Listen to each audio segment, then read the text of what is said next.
اعوذ باللہ من الشیطان الرجیم بسم اللہ الرحمن الرحیم الحمد للہ رب العالمین والصلاة والسلام علی اشرف الانبیاء والمرسلین نبینا و سیدنا محمد صلی اللہ علیہ وسلم وعلی آلہ واصحابہ اجمعین ومن تبعهم بإحسان الى یوم الدین اما بعد رب اشرح لی صدری ویسر لی امری واحلل عقدۃ من لسانی یفقهوا قولی واجعل لی وزیرا من اہلی اللهم ربنا الہمنا رشدنا واعذنا من شرور انفسنا اللهم أرنا الحق حقا وارزقنا اتباعه وأرنا الباطل باطلا وارزقنا اجتنابه ولا تجعله ملتبسا علينا فنضل واجعلنا للمتقين إماما اللهم وفقنا لما تحب وترضى وتقبل منا فإنك خير المتقبلين اللهم صل على محمد وعلى آل محمد وبارك وسلم اللهم صل على سيدنا محمد وعلى آل سيدنا محمد وبارك وسلم درود شریف پڑھ لیجئے اللهم صل على محمد وعلى آل محمد كما صليت على إبراهيم وعلى آل إبراهيم إنك حميد مجيد اللهم بارك على محمد وعلى آل محمد كما باركت على إبراهيم وعلى آل إبراهيم إنك حميد مجيد اللهم آمين يا رب العالمين۔ ہم انشاءاللہ اپنے سلسلہ وار درس جو سورہ یوسف کا ہمارا مطالعہ چل رہا تھا ہم اس کو کنٹینیو کریں گے انشاءاللہ، اور ہم نے آیت نمبر 35 تک کا مطالعہ کر لیا تھا۔ اس میں ہم تھوڑا سا آپ کو ریویو دیں گے۔ سورہ یوسف جیسا کہ آپ کو معلوم ہے سیرت النبی سے بڑی مشابہ ہے، اس لیے ہم نے سورہ یوسف کا انتخاب کیا تھا، اور کیونکہ یہ لیکچرز خاص طور پہ یوتھ کے لیے ہیں تو ہم نے سلسلہ وار دروس کے اندر پہلے سورہ کہف کا مطالعہ کیا کافی ڈیٹیل میں، جو کہ ہمارے یوٹیوب چینل پہ بھی اویلیبل ہے، لسان المبین اکیڈمی کے نام سے جو ہمارا یوٹیوب چینل ہے، اس پر پورے تفسیر سورہ کہف سوال و جواب کے ساتھ موجود ہے۔ آپ حضرات میں سے جن کو بھی سننا ہو استفادہ کرنا ہو آپ وہاں سے استفادہ کر سکتے ہیں۔ نمبر 2 ہم نے سورہ یوسف کا مطالعہ شروع کیا تھا، اور وہ بھی یوتھ کے حوالے سے۔ یوسف علیہ السلام کی ذات مبارکہ خود ایک بذات خود تمام نوجوانوں کے لیے بلکہ پوری امت ہی کے لیے ایک مشعل راہ ہے، ایک ایگزامپل ہے، ایک نمونہ ہے۔ تو یوسف علیہ السلام کا معاملہ جیسے کہ ہم نے شروع سے پڑھا کہ اللہ سبحانہ و تعالیٰ نے ہمیں یوسف علیہ السلام کے قصے کے ذریعے یہ سکھایا کہ اس دنیا کی زندگی کے اندر اگر واقعتاً کوئی آرام سے ہوتا تو وہ انبیاء کی ذات مبارکہ ہوتی، لیکن پیدائش کے بعد سے لے کر اور جب تک کہ وہ حیات رہے اس دنیا کے اندر طرح طرح کی آزمائشوں سے ان کو سابقہ پڑا، اور یوسف علیہ السلام کی جو سیرت مبارکہ ہے یا زندگی ہے وہ رسول اللہ صلی اللہ علیہ وسلم کے کافی مشابہ ہے، اسی لیے ہم نے اس کا جو ہے نا وہ انتخاب کیا تھا تاکہ ہم تفصیل سے مطالعہ کر سکیں۔ اور یوسف علیہ السلام کی زندگی میں ہمیں ہر پہلو میں بچپنے سے لے کر اور بڑھاپے تک کی ہمیں وہ رہنمائی ملتی ہے کہ انسان اس دنیا کے اندر کس کس طریقے سے ایک اللہ کا بندہ آزمایا جا سکتا ہے۔ ہم نے شروع میں پڑھا جیسا کہ آپ کو پتہ ہے کہ ایک تو اس میں بہت ہر بات ہی قیمتی ہے، اور سیکھنے کے اتنے پہلو ہیں اس صورت کے اندر کہ انسان واقعتاً حیران رہ جاتا ہے، اور قرآن مجید کے جو اعجازی اسلوب ہے اس پر بھی انسان حیران رہ جاتا ہے۔ تو سب سے پہلے تو حسد کا معاملہ ہم نے پڑھا تھا، جو کہ ان کے بھائیوں کے حوالے سے تھا کہ کس طریقے سے حسد کے معاملات ہوئے، اور اس کے بعد پھر یوسف علیہ السلام بہت ہی کم عمر کے اندر ان کو کنویں کی اندھیری دنیا کے اندر کچھ وقت گزارنا پڑا، اور پھر وہاں سے کس طریقے سے ہم یہ سب سارا سلسلہ کافی تفصیل سے پڑھتے ہوئے آئے۔ پھر وہ بیچ دیے گئے، اور پھر مصر میں ان کو ایک وہاں کے وزیر نے خریدا، اور اس کے بعد پھر وہ جو ہم نے پورا واقعہ پڑھا کہ جب پھر وہ جوان ہوئے اور اپنی شباب پر پہنچے تو اس ٹائم پر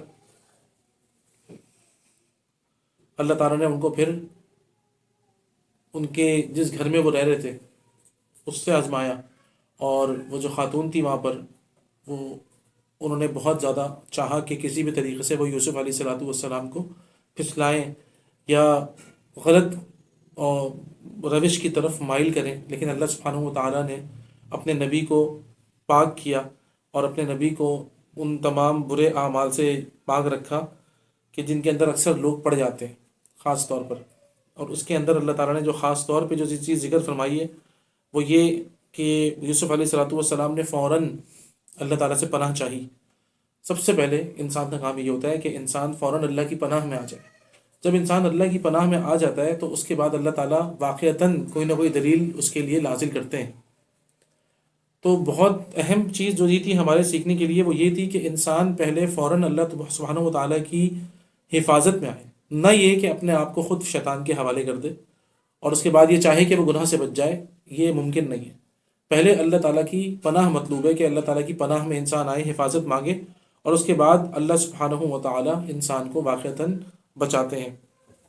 اور پھر ہم نے خواتین کے حوالے سے کافی تفصیل سے، بہت ہی تفصیل سے ہم نے مطلب ویمن سائیکالوجی کو ہم نے کافی ڈیٹیل میں ڈسکس کیا، تاکہ یہ حصہ جہاں پر مفسرین اکرام نے بہت ہی بہترین رہنمائی فرمائی ہے، عام مقررین اس حوالے سے اور خاص طور پہ خواتین کے حوالے سے بڑے افراط و تفرید کا شکار ہوتے ہیں، زیادتی کے مرتکب ہوتے ہیں، بلکہ بہت سارے لوگوں نے تو اس واقعے کو بیس بنا کر خواتین کو شر کا ہی ایک سمجھیں آپ سمبل اور شر کی علامت اور وجہ شر ڈکلیئر کر دیا کہ بھائی عورت جو ہے وہ تو ہے ہی فتنے کا ذریعہ۔ تو یہ وہ معاملہ تھا جو ہم نے بہت ڈیٹیل میں ڈسکس کیا، اور آخر میں جو ہم نے اختتام کیا تھا وہ اس بات پر کیا تھا کہ جب پلاننگ بہت زیادہ ہو گئی اور حضرت یوسف علیہ السلام نے یہ دیکھا کہ اب گناہ سے بچنے کا راستہ نہیں ہے، اب تو بلکہ پہلے تو صرف معاملہ ایک انفرادیت کی طرف تھا، اب اس کے بعد جب وہ معاملہ ایک خاتون سے بڑھ کر اور اس کے بعد پھر باقاعدہ سوسائٹی میں پھیل گیا، مطلب آپ سمجھ لیں کہ اس کے اندر ایک بہت اہم بات جو ہمارے سمجھنے کی ہے آج کے زمانے سے، وہ یہ کہ جب وہ بات وائرل ہو گئی، ٹھیک ہے نا، جب وہ بات وائرل ہوئی، جب بات گھر کے اندر تک تھی اس وقت تک تو خیر تھی، اور اس وقت تک یوسف علیہ السلام نے جو ہے وہ ہجرت نہیں کی، اور اس ہجرت سے کیا مراد ہے وہ میں ابھی آپ کو بتاؤں گا انشاءاللہ، جو کہ خود حضرت یوسف علیہ السلام نے کہا، کیونکہ پھر ان کو دھمکیاں یہ ملی جب وہ بات وائرل ہو گئی، پبلک میں وہ بات آ گئی، تو اس کے بعد اس جگہ کو چھوڑ دینا ہی اس کے اندر انسان کے لیے خیر ہے۔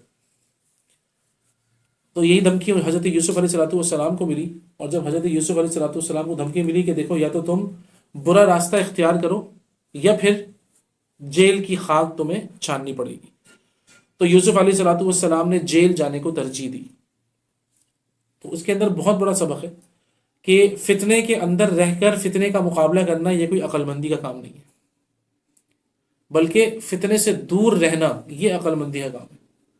اور حضرت یوسف علیہ السلام کے بڑے پیارے الفاظ، رب السجن احب الی مما یدعوننی الیہ، میرے رب جیل زیادہ بہتر ہے اس حالات میں، جس برائی کی طرف یہ لوگ مجھے بلا رہے ہیں اور جو ڈیل یہ لوگ مجھ سے کرنا چاہ رہے ہیں اس سے بہتر ہے کہ میں جیل میں چلا جاؤں۔ وَإِلَّا تَصْرِفْ عَنِّي كَيْدَهُنَّ أَصْبُ إِلَيْهِنَّ وَأَكُن مِّنَ الْجَاهِلِينَ، اللہ تعالیٰ اگر میں نے ان سے صرف نظر نہ کیا اور میں نے یہ جگہ نہ چھوڑی تو پھر ممکن ہے کہ میں اس فتنے کے اندر پڑ جاؤں۔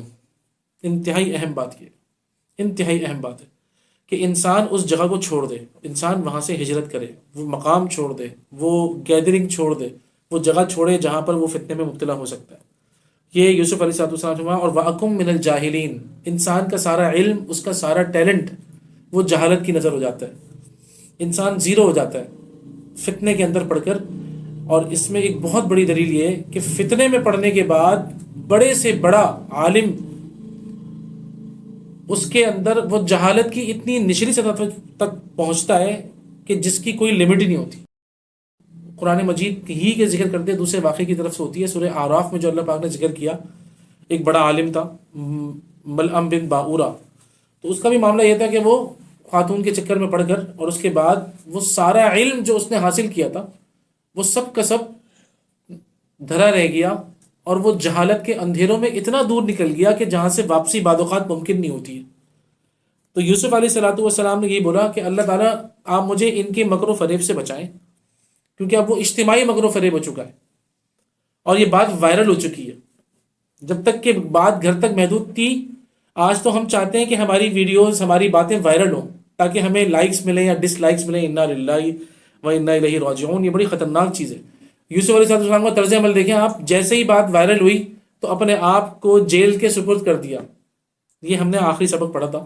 اور سب سے اہم چیز جو اس کے اندر ہماری لیے تھی کہ انسان فتنے میں پڑھ کر انسان کا سارا ٹیلنٹ ختم ہو جاتا ہے اور وہ نرا جہالت کے اندھیروں میں اتنے دور نکلتا ہے کہ بعض اوقات واپسی ممکن نہیں ہوتی. تو اللہ تعالیٰ نے فرمایا فاستجاب له ربه فصرف عنه كيدهن. تو اللہ تعالیٰ نے اپنے بندے کی دعا قبول کر لی اور ان چالوں سے اللہ تعالیٰ نے بچا لیا حضرت یوسف کو. انه هو السمیع العلیم. یقیناً اللہ سبحانہ و تعالیٰ تو وہ ذات مبارکہ ہے کہ جس کی سماعت بھی کامل ہے اور جس کا علم بھی کامل ہے. ٹھیک ہے نا، جس کی سماعت بھی کامل ہے اور جس کا علم بھی کامل ہے. اچھا، اس کے اندر بھی ہمیں تھوڑا سا ایک یہ نا ترجمے کے اندر آپ کو بہت ساری جگہوں پہ قرآن میں سمیع علیم ملے گا اور بہت ساری جگہوں پہ آپ کو الف لام کے ساتھ ملے گا السمیع اور العلیم. جہاں بھی الف لام کے ساتھ آئے نا تو وہاں اس کا اردو ترجمہ ہمیشہ اس طرح کیا کریں کہ اللہ سبحانہ و تعالیٰ وہ ذات مبارکہ ہے کہ جس کی سماعت بھی کامل ہے اور العلیم جس کا علم بھی کامل ہے. اور جب سمیع علیم آئے کامن ناؤن سے آئے اور تنوین کے ساتھ آئے تو پھر اس کا ترجمہ اس طرح کریے گا اللہ سبحانہ و تعالیٰ وہ ذات مبارکہ ہے کہ جس کی سماعت کی اور جس کے علم کی کوئی حد ہی نہیں ہے. اللہ تعالیٰ لا محدود. ٹھیک ہے نا، ہماری تو سماعت دیکھیں اس کمرے کے حد تک ہے بس. تو اللہ سبحانہ و تعالیٰ وہ ذات مبارکہ ہے کہ جس کے نہ سماعت کی کوئی حد ہے نہ علم کی کوئی حد ہے. اللہ اکبر کبیرہ. آئیں اب اس کے بعد پھر ہوا یہ کہ آپ کو پتہ ہے آیت نمبر 36 سے آج ہم پڑھیں گے انشاءاللہ. وَدَخَلَ مَعَهُ السِّجْنَ فَتَيَانِ. اور یوسف علیہ السلام کے ساتھ دو اور نوجوان قید خانے میں داخل ہوئے. ٹھیک ہے نا. تو یہ اب جو دوسرا واقعہ ہے یہ بڑا اہم ہے اور اس کے اندر خاص طور پہ وہ نصیحتیں ہیں جو کہ یوسف علیہ السلام نے ان دونوں اپنے مطلب جیل کے بھائیوں سے. ایک تو یوسف علیہ السلام جیل گئے اور جیل میں جا کر آپ کو بتائیں جیل ایک ایسا مقام ہے کہ جہاں پر زیادہ تر برے اعمال والے لوگ لائے جاتے ہیں. انسان کی سیکھنے کی سب سے اہم بات یہ ہے کہ وہ انسان ایک پاکیزہ انسان، ایک اچھا انسان، جیسے ہم نے پڑھا تھا اومن کان میتن فاحییناہ وجعلنا له نورا یمشی بہ فی الناس. اومن کان میتن، بھلا وہ شخص کی جو بیچارہ مردار تھا، مرا ہوا تھا، مراد یہ کہ جو کہ ہدایت سے خالی تھا. فاحییناہ، ہم نے اس کو ہدایت دی، گویا ہم نے اس کو زندہ کر دیا. ٹھیک ہے نا. وجعلنا له نورا، اور اب اس کے اندر ہم نے ایمان کی روشنی ہم نے اس کو دے دی. ٹھیک ہے نا. یہدی بہ وجعلنا له نورا یہدی بہ فی الناس یمشی بہ فی الناس. اب وہ کیا کر رہا ہے؟ اب وہ اس ہدایت کی روشنی کو لے کے جا رہا ہے اور اس کی روشنی سے تمام دنیا فائدہ اٹھاتی ہے. تو ایمان وہ روشنی ہے کہ انسان جہاں چلا جائے اس ایمان کی روشنی سے سارا جہاں روشن ہو جاتا ہے. انبیاء اکرام کی ذات مبارکہ تو اللہ تعالیٰ کی طرف سے خاص طور پر ان کو یہ ایمان کا نور عطا عطا کیا گیا ہوتا ہے.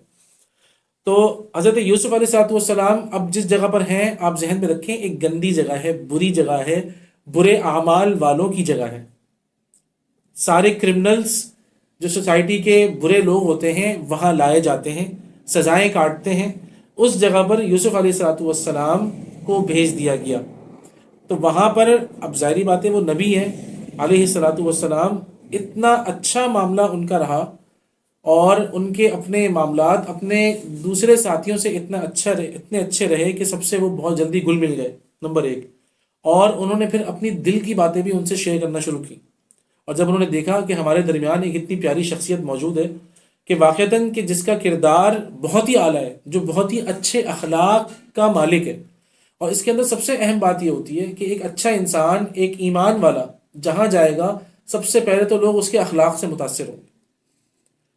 اور انسان کے اخلاق سے متاثر ہونے والے بھلے وہ کسی بھی مذہب کے لوگ ہوں، اس میں کوئی مذہب کی قید نہیں ہوتی. اخلاقیات یہ وہ شے ہے جو کہ کسی بھی مذہب کے اندر جو بھی انسان دنیا کا اخلاقیات اپنائے گا لوگ اس کے گرد جمع ہونا شروع ہو جائیں گے. بڑی پیاری مثال دی ہے فَأَمَّا الزَّبَدُ فَيَذْهَبُ جُفَاءً وَأَمَّا مَا يَنْفَعُ النَّاسَ فَيَمْكُثُ فِي الْأَرْضِ. ہم اس مثال کو اور ڈیٹیل میں پڑھیں گے بہرحال. تو اب کیا ہوا؟ وَدَخَلَ مَعَهُ السِّجْنَ فَتَيَانِ. تو یہ دو ان کے ساتھ دو اور جو ہے وہ قیدی داخل ہوئے، نوجوان قید میں داخل ہوئے، قید خانے میں داخل ہوئے. قال احدهما انی ارانی اعصر خمرا. اچھا، ان دونوں نے خواب دیکھا. ہم خواب کے حوالے سے شروع میں کافی ڈیٹیل میں پڑھ چکے ہیں، آپ کو یاد ہوگا کہ خوابوں کے حوالے سے ہم نے کافی ڈیٹیل کے اندر شروع میں پڑھا تھا. قال احدہما انی ارانی اعصر خمرا، تو ان میں سے ایک نے کیا کہا کہ میں نے خواب دیکھا ہے کہ میں خواب میں اپنے آپ کو دیکھتا ہوں کہ میں شراب نچوڑ رہا ہوں. وقال الآخر، اور دوسرے نے کہا کہ میں نے خواب دیکھا ہے انی ارانی احمل فوق رأسی خبزہ، کہ میں نے اپنے سر پر روٹی اٹھائی ہوئی ہے. تأکل الطیر منہ، اور پرندے اس میں سے کھا رہے ہیں. نبئنا بتأویلہ، ذرا آپ ہمیں اس کی تعبیر بتائیے. انا نراک من المحسنین، ہمیں آپ نیک آدمی نظر آتے ہیں. اس کے اندر علماء کرام نے یہی کہا کہ جس طریقے سے رسول اللہ صلی اللہ علیہ وسلم کی اخلاق حسنہ، آپ صلی اللہ علیہ وسلم کے ایسے اخلاق تھے کہ آپ صلی اللہ علیہ وسلم اپنی نبوت ملنے سے پہلے ہی پوری سوسائٹی میں صادق اور امین مشہور تھے، ویسے ہی انبیاء کرام کے معاملات ہوتے ہیں کہ حضرت یوسف علیہ السلام بھی اس جیل کے اندر مشہور ہو چکے تھے. اور اس میں اندر روایات کے اندر ہمیں ملتا ہے کہ ایک بادشاہ کو شراب پلایا کرتا تھا اور دوسرا بادشاہ کا باورچی تھا، اور ان پر الزام یہ تھا کہ انہوں نے بادشاہ کو زہر دینے کی کوشش کی ہے. اس الزام میں ان پر مقدمہ چل رہا تھا، جس کی وجہ سے انہیں قید خانے میں بھیجا گیا. حضرت یوسف علیہ السلام سے ان کی ملاقات ہوئی، وہ انہوں نے دیکھا، حضرت یوسف علیہ السلام کے اخلاقیات دیکھے تو واقعتاً وہ متاثر ہوئے بغیر نہ رہ سکے، انہوں نے خوابوں کی تعبیر پوچھی. حضرت یوسف علیہ السلام نے کیا کہا؟ قال لا یأتیکما طعام ترزقانہ الا نبأتکما بتأویلہ قبل ان یأتیکما، کہ جو کھانا تمہیں قید خانے میں دیا جاتا ہے وہ ابھی آنے نہیں پائے گا کہ میں تمہیں اس کی حقیقت بتا دوں گا. یعنی کہ ایک تو یہ کہ یوسف علیہ السلام نے ان کو اطمینان دلایا کہ آپ بے فکر رہیے، ٹھیک ہے، یہ جو آپ نے خواب دیکھا ہے کوئی ایسی پریشانی کی بات نہیں ہے. اب اس کے اندر ایک بہت اہم چیز یہ ہے کہ جب کوئی سائل آپ کے پاس خود آئے کوئی سوال پوچھنے کے لیے تو یہ بڑا بہترین موقع ہوتا ہے اس کو دعوت دینے کا، ٹھیک ہے نا. اب بہرحال جس انسان کو خاص طور پہ ایسا دلی کیفیت میں دلی لگاؤ ہے، تو یوسف علیہ السلام کو یہ بڑا بہترین موقع مل گیا کہ ان دونوں نوجوانوں کے سامنے دین کی دعوت رکھے.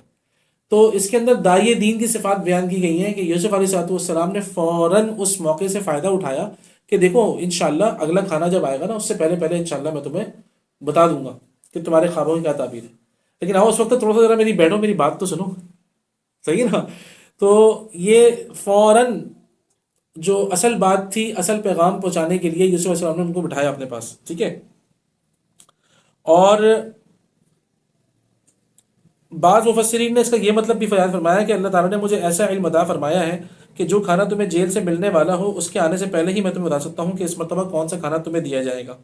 یعنی اللہ تعالیٰ کی بہت سی باتیں مجھے وحی سے معلوم ہو جاتی ہیں. تو بہرحال موقع غنیمت جان کر حضرت یوسف علیہ السلام نے اب جو باتیں رکھی ہیں وہ ایک داعی کے لیے پہلی مرتبہ کسی کو دعوت دینے کے لیے بہت زبردست ہے. وہ کیا ہے؟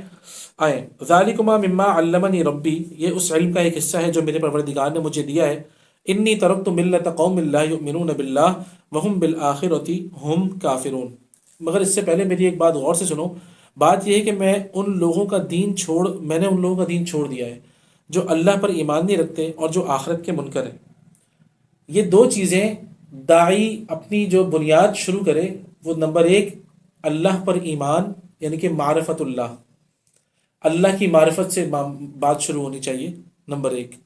اور یہ مزاج سب کے لیے ہو.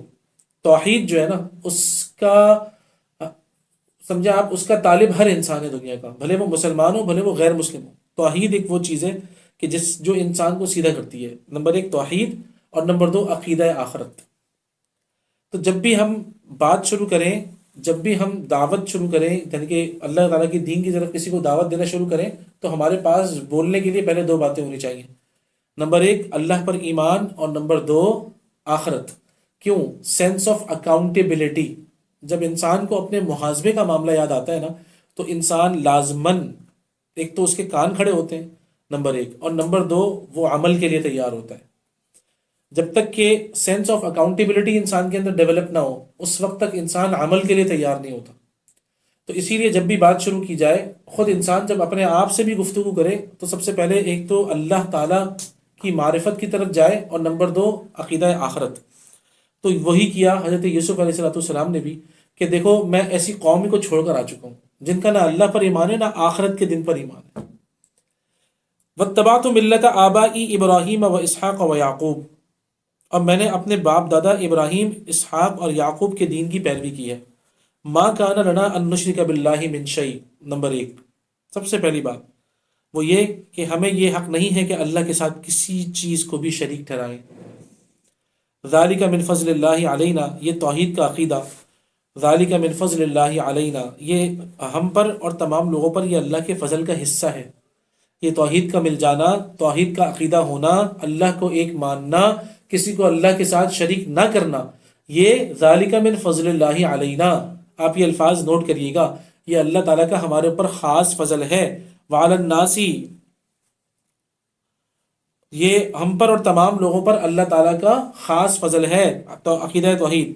ولیکن اکثر الناس لا یشکرون، لیکن لوگوں کی اکثریت اللہ کا شکر ادا نہیں کرتی، لوگوں کی اکثریت اس نعمت کا شکر ادا نہیں کرتی کہ ان کو توحید ملی ہوئی ہے۔ اگر ہم دیکھیں، ہمیں تو موروثی ملی ہے نا، ہمیں تو اپنے ہمارے والدین سے توحید مل گئی الحمدللہ، اللہ کا بڑا احسان ہے۔ تو اللہ تعالیٰ فرما رہے ہیں کہ اب اس کا مطلب کیا ہے کہ جب تمہیں ایک چیز اللہ نے دی ہے تو اس کا بہترین مصرف کیا ہے کہ تم خود اپنے آپ کو اللہ کی معرفت میں آگے بڑھاؤ، اور جو لوگ اللہ کی معرفت سے دور ہیں ان کو اللہ کی معرفت کی طرف لے کر آؤ، یہ ہے وہ حق۔ اسی طریقے سے بہت سارے لوگوں نے پوچھا، اور یہ انبیاء کرام علیہ الصلوۃ والسلام سے بھی، کہ بھائی اللہ تعالیٰ کے اتنے سارے چنے ہوئے بندے ہیں، تو یہ آپ ہی لوگ کیوں، اللہ تعالیٰ نے آپ ہی لوگوں کو کیوں چوز کیا؟ تو اس پر بھی انبیاء کا جواب یہ ہوتا تھا، ذالک من فضل اللہ علینا وعلی الناس، کہ بھائی اللہ تعالیٰ نے مختلف فضیلتوں سے، مختلف درجوں بندوں میں اپنے بندوں کو نعمت کے طور پہ مختلف چیزیں عطا فرمائی ہیں، اور یہ اللہ کی حکمت کے تحت ہے، اور اللہ تعالیٰ کی حکمت اور اللہ تعالیٰ کے علم کا کوئی احاطہ نہیں کر سکتا۔ تو اللہ ہی کے علم میں تھا کہ بھئی کس کے لیے کیا چیز بہتر ہے۔ تو ہمارے اوپر یہ جو نبوت ہمیں ملی، اللہ تعالیٰ نے ہمیں اپنے برگزیدہ اور چنے ہوئے بندوں میں جو شمار کر لیا، یہ اللہ تعالیٰ کا خاص فضل ہے ہمارے اوپر۔ اور اسی طریقے سے جس انسان کو اس دنیا میں جو کچھ بھی ملتا ہے وہ اللہ ہی کے فضل کا حصہ ہوتا ہے، لیکن اس بات کو اکثر لوگ نہیں مانتے۔ عجیب، اس بات کو اکثر لوگ سمجھتے نہیں ہیں اور اللہ تعالیٰ کی ناشکری کرتے ہیں۔ اللہ تعالیٰ ہم سب کو کی حفاظت فرمائے، اور اللہ تعالیٰ ہمیں اپنے شکر گزار بندوں میں شامل فرمائے۔ اللہم ربنا جعلنا من الشاکرین۔ یا صاحبی السجن، اب دیکھیں اتنا پیارا انداز ہے، یا صاحبی السجن۔ اب دیکھیں ایک مرتبہ ہمارے یہاں جو معاملہ ہوتا ہے وہ کیا ہوتا ہے کہ اگر خدا نخواستہ کسی انسان کا علم اگر زیادہ ہوتا ہے کسی دوسرے سے، تو وہ دوسروں کو پاس بیٹھنے نہیں دیتے اپنے۔ آپ اندازہ کریے کہ کہتے ہیں نا کہ جس درخت کے اوپر پھل لگے ہوتے ہیں تو وہ اور جھکا ہوا ہوتا ہے۔ یہاں پر نبی ہیں، اور نبی کس نام سے پکار رہے ہیں؟ اے میرے قید کے ساتھیوں، یعنی کہ اس قید میں میں تمہارے ساتھ ہوں۔ آپ یہ عاجزی دیکھیں، اور یہ اتنا محبت والا رویہ، نہ یہ کہ کوئی انتہائی بڑا پروٹوکول ہو، اور اتنا بڑا پروٹوکول ہو اور اس کے ساتھ پتہ نہیں میں کسی کو انٹرٹین کروں اور میں کسی کو انٹرٹین نہ کروں۔ یہ ساری چیزیں علم والوں کو بالکل بھی نہیں جچتی، بلکہ علم والوں کو تو اپنے آپ کو باقاعدہ مطلب عاجز رکھنا ہے زیادہ سے زیادہ لوگوں کے لیے۔ تو یا صاحب السجنی، اور لوگوں سے بڑے پیار سے بات کرنی ہے۔ اے میرے قید کے ساتھیوں، اتنے بڑے نبی اپنے ساتھیوں سے کہہ رہے ہیں، ارباب متفرقون خیر ام اللہ الواحد القہار، کیا بہت سے متفرق قسم کے رب بہتر ہیں یا وہ ایک اللہ کہ جس کا اقتدار سب پر چھایا ہوا ہے۔ ایک بڑی پیاری حدیث ہے، میں آپ کو سنانا چاہتا ہوں، اس آیت سے یاد آیا، حدیث قدسی ہے۔ پہلے آپ یہ ترجمہ سنیے، پھر میں آپ کو حدیث قدسی سناتا ہوں، بہت پیاری حدیث ہے۔ اے میرے قید کے ساتھیوں، کیا بہت سے متفرق رب بہتر ہیں یا وہ ایک اللہ جس کا اقتدار سب پر چھایا ہوا ہے؟ آپ کو پتہ ہے نا کہ اس وقت تو ویسے بھی الیکشنز آنے والے ہیں، اور اقتدار کی جو جنگ ہمارے یہاں چل رہی ہے اس حوالے سے میں آپ کو سنا رہا ہوں۔ اللہ تعالیٰ فرماتے ہیں، یا ابن آدم، اے ابن آدم، لا تخافن من ذی السلطان، ہرگز ہرگز اس دنیا کے بادشاہوں سے، اس دنیا کے اقتدار پرستوں اور اس دنیا میں جتنے بھی لوگ حکومت میں ہیں، ہرگز ان سے خوف کھانے کی ضرورت نہیں ہے۔ مادام سلطانی باقیہ، جب تک کہ میری بادشاہت باقی ہے اس دنیا میں، اس پوری کائنات میں۔ وسلطانی لا ينفد ابدا، اور اپنے آپ کو اس بات کو سمجھاؤ، یقین دلاؤ اپنے آپ کو کہ میری سلطنت تو کبھی ختم نہیں ہو سکتی، میرا اقتدار کبھی ختم نہیں ہو سکتا، تو کیا ضرورت ہے اس دنیا کے اقتدار والوں سے تمہیں ڈرنے کی؟ ہرگز نہیں۔ آگے اللہ تعالیٰ فرماتے ہیں اسی میں حدیث قدسی میں، یا ابن آدم، اے ابن آدم، لا تخشى من ضیق الرزق، ہرگز ہرگز رزق کی تنگی سے مت ڈرو، وخزائنی ملآنا، حالانکہ میرے سارے خزانے بھرے ہوئے ہیں، وخزائنی لا ينفد ابدا، اور تمہیں تو یہ یقین رکھنا ہے کہ میرے خزانے کبھی ختم ہو ہی نہیں سکتے۔ اللہ اکبر۔ تو یہ ذہن میں رکھیں کہ اللہ تعالیٰ خود کہہ رہے ہیں کہ دنیا کے اقتدار والوں سے ہرگز ڈرنے کی ضرورت نہیں ہے جب تک کہ اللہ کا اقتدار موجود ہے، اور اللہ کا اقتدار تو کبھی ختم نہیں ہوگا، اللہ کی حکومت تو کبھی ختم نہیں ہوگی۔ تو بہرحال حضرت یوسف علیہ السلام فرما رہے ہیں ارباب متفرقون خیر، اتنے سارے تم اپنے رب بنا لو گے۔ اس کے اندر بڑی اہم بات ہے یہ، میں آپ کو ذرا لفظ رب تھوڑا سا سمجھانا چاہوں گا۔ لفظ رب کا مطلب ہوتا ہے پالنے والا، مطلب جو ہماری ہر چیز کا مالک ہے، جو ہمیں کھانا بھی دے رہا ہے، جو ہم مطلب سمجھیں پیسے بھی ہمیں وہی دے رہا ہے۔ عرب کے اندر جو ہے نا، یہ ارباب کا لفظ بہت کامن ہے۔ ارباب اس کو بولتے ہیں جس کے بعد آپ کا ویزا ہوتا ہے، جو آپ کو سیلری دیتا ہے، ٹھیک ہے نا۔ تو ارباب کی بیچارے کی جو مطلب میں بیچارہ ہی بولوں گا اس کو کیونکہ وہ انسان ہے۔ ارباب کی غلط باب کو بھی لوگ صحیح سمجھتے ہیں، ارباب کے آگے اونچی آواز سے بات نہیں کرتے، ارباب ہی بولتے ہیں۔ میں حیران ہوتا ہوں وہ رب نہیں بولتے اس کو، شاید غیرت آتی ہو کیونکہ الحمدللہ رب العالمین ہے نا، تو ارباب بولتے ہیں۔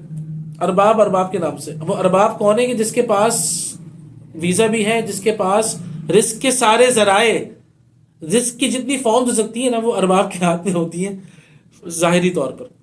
تو اب آپ اندازہ کریں، یوسف علیہ السلام کہہ رہے ہیں کہ اتنے سارے ارباب دنیا میں تم بناؤ گے، کوئی تمہارا سیلری کا رزق رب ہے، کوئی تمہارا جو ہے وہ پیسے دینے والا، کوئی کھانا دینے والا، کوئی شیلٹر دینے والا، کوئی سیکیورٹی دینے والا، الگ الگ اتنے سارے رب تمہارے لیے بہتر ہیں، یا ایک اللہ الواحد القہار؟ اپنے آپ کو اللہ کے سپرد کرو، اور یہ ظاہری جتنے رب بنے بیٹھے ہیں ان سب کو ختم کرو، تمہارے لیے تمہارا ایک رب کافی ہونا چاہیے۔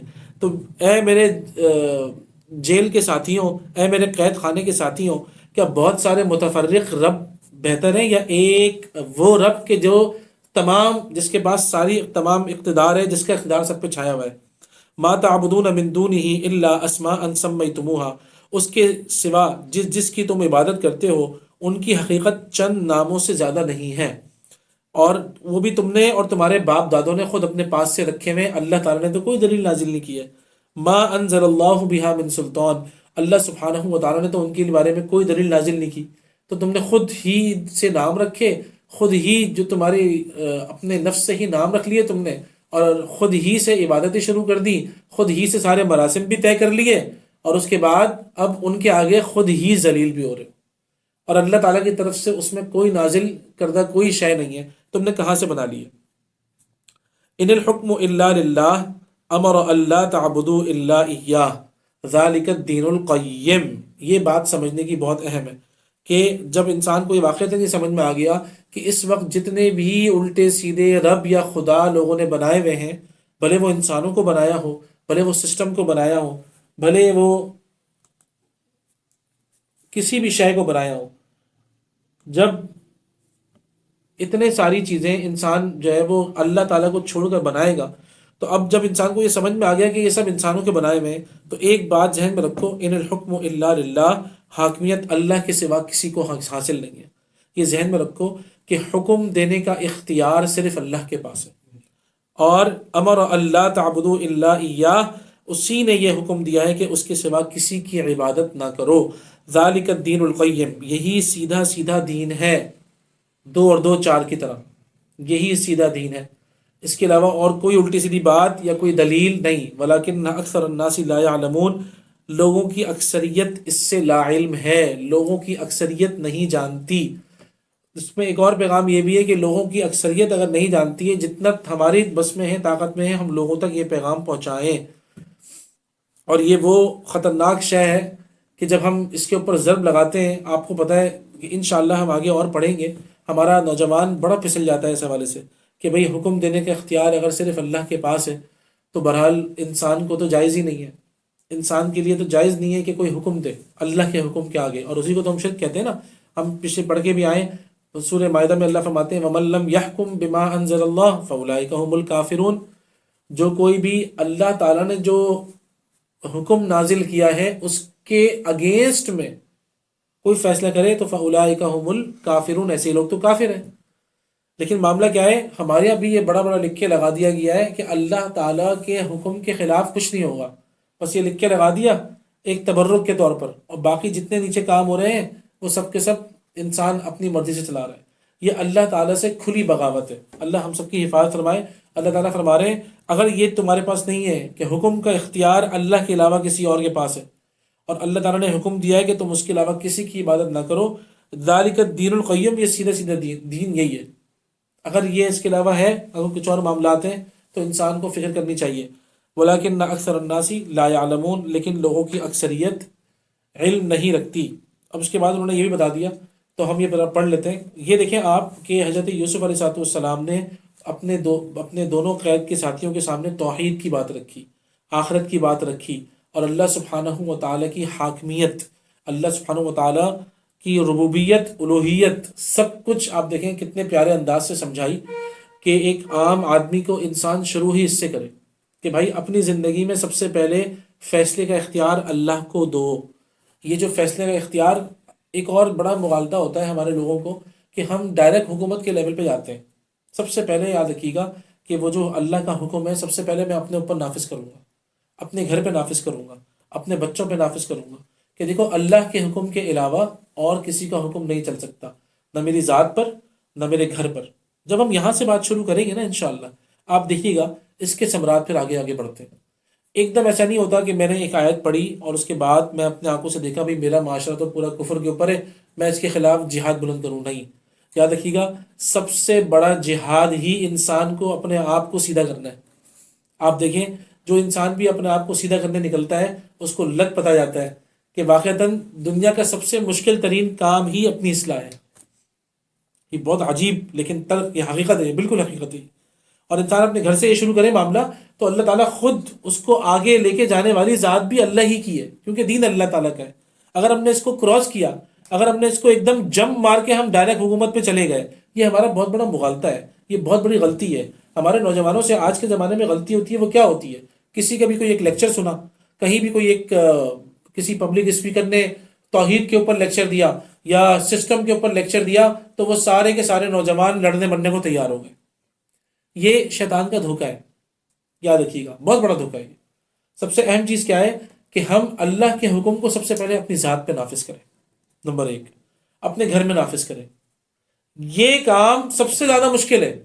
جب ہم اس کے اوپر چلنا شروع کریں گے نا، یہ ایک پروسیس ہے. جب آپ نے اللہ کے احکامات کو اپنے اوپر نافذ کیا، اپنے بچوں پر نافذ کیا، اور اسی طریقے سے اپنے گھر پہ جب نافذ کیا تو اس کے بعد یہ چیز آگے بڑھے گی. پھر یہ محلے میں آئے گی، پھر یہ محلے سے شہر میں آئے گی، پھر یہ شہر سے ملک میں آئے گی. اور اس کو لانے والے آپ نہیں ہیں، اللہ ہیں، کیونکہ یہ دین اللہ کا ہے. ہمیں یہ بات سمجھنے کی ہے کہ میں دین کا کام نہیں کروں گا، اللہ مجھ سے دین کا کام لے گا. اصل بات یہ ہے. یہ نقطہ اگر نوجوانوں کو سمجھ میں آئے تو کبھی بھی کوئی جذباتی فیصلہ نہ کریں. ہمارے بہت سارے نوجوان ہیں جو بیچارے کبھی کہاں کچھ سنتے ہیں، کبھی کچھ سنتے ہیں، کبھی کہیں کچھ سنتے ہیں، خاص طور پہ سوشل میڈیا کے اندر اوپر بولنے والے لوگوں کو، اور سن کر سمجھتے ہیں کہ ایک بس بات ہوئی اور کہیں کوئی جہاد کی آیت آ گئی یا سسٹم کی بات ہو گئی تو بھئی ہمارا تو سسٹم ہی صحیح نہیں ہے. انا للہ و انا الیہ راجعون. سب سے پہلے ہماری اپنی ذات صحیح نہیں ہے، ہمارا اپنا گھرانہ صحیح نہیں ہے. ہم اللہ کے حکموں کو اپنے اوپر نافذ کریں، اپنے گھر والوں پہ نافذ کریں، اور یہ چیز پھر آگے اللہ تعالیٰ خود آگے لے کے جائیں گے. اللہ دیکھیں گے میرا بندہ کتنا سنسیئر ہے میرے دین کے ساتھ. اللہ تعالیٰ یہ دیکھیں گے فوراً. یہ تھوڑی ہے کہ بس پھر آپ فوراً حکومت چینج ہو، یہ حل تھوڑی ہے حکومت چینج ہو. حکومت کیسے چینج ہوگی؟ اسی لیے بہت سارے لوگوں نے تو ہم نے خود یہ کہتے ہوئے سنا کہ بھئی پاکستان میں اگر اس وقت ہمارے ملک کے اندر اس وقت اگر دین اللہ کا دین آ جاتا ہے تو لوگ ایکسیپٹ ہی نہیں کریں گے. لوگ نہیں ایکسیپٹ کریں گے، میں اور آپ ایکسیپٹ نہیں کریں گے. کیوں؟ ہماری طبیعتیں نہیں ہیں. ہماری طبیعت میں اور ہماری شریعت میں بڑا فرق ہے. اس بات کو سمجھیے. اللہ تعالیٰ نے جو شریعت نازل کی ہے اور ہماری جو طبیعت بن چکی ہے، یہ دونوں بالکل الگ الگ ہیں. ذہن میں رکھیے گا. طبیعتیں ہماری نعوذ باللہ من ذالک منافقانہ اور کافرانہ ہے، اور شریعت ہماری اسلامی ہے۔ اس لیے یہ اسلامی نظام اگر ہم دیکھتے ہیں کہ بھائی اس طرح کی آیات پڑھ کر کہ بھائی ہمیں اسلامی نظام چاہیے، لیکن سب سے پہلے ہمیں اپنے اوپر اسلام نافذ کرنا ہوگا۔